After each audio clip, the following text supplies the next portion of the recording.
একমাত্র সঠিক রাস্তা হলো আহলুস সুন্নাত ওয়াল জামাত। এই জন্য আমরা নিজেদেরকে সুন্নি বলতে গর্ববোধ করি। কেউ যদি বলে তুমি সুন্নি, আমাদের খুশি লাগে।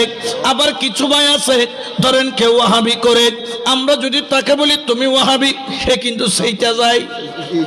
আছে না নাই? বাবা তুমি যেটা করো ওইটা বলতে কোনো অসুবিধা আছে? আমাদেরকে সুন্নি বললে কি আমরা রাগ করি, ঘুষি মারি, মামলা দেই, হামলা করি, না বিরিয়ানি খাওয়াই? বিরিয়ানি আজিও আছে, বিরিয়ানি, টেনশন করানোর দরকার।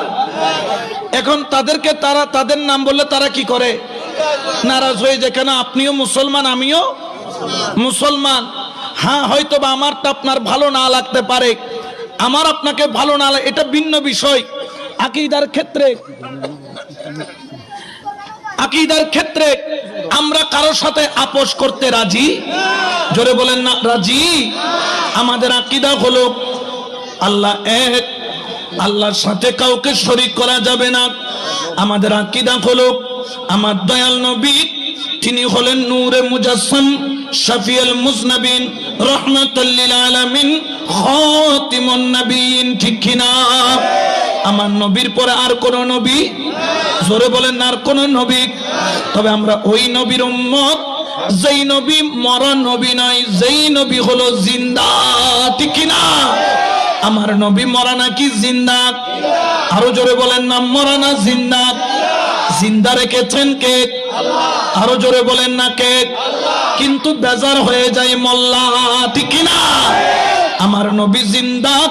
এই জন্য আমার আল্লাহর তরফ থেকে আমার নবীর জবানে খুদ আল্লাহ বলেন, ইন্নাল্লাহা হাররামা আলাল আরদি আন তাকুলা আসজাদাল আম্বিয়া ফানাবি আল্লাহি হাইয়ুন ইউরযাকু। সুবহানাল্লাহ বলেন না? আমার নবী জিন্দা।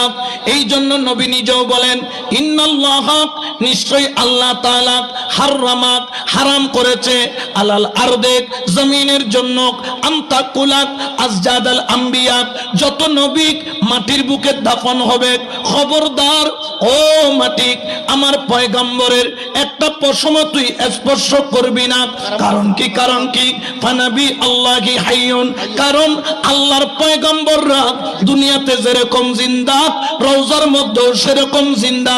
শুধু জিন্দা নয়, ইউরযাকুক, তোমরা যেরকম দুনিয়াতে খাবার খাও, তোমরা বিবির বানানো তৈরি করা খাবার খাও, মায়ের রান্না করা খাবার খাও, বুয়ার রান্না করা খাবার খাও, আত্মীয়র রান্না করা খাবার খাও, শ্বশুর বাড়ির রান্না করা খাবার খাও। আমার আল্লাহ বলেন আমার পয়গম্বররা রওজার মধ্যে জান্নাতি খাবার খায়। বড় করে বলেন সুবহান।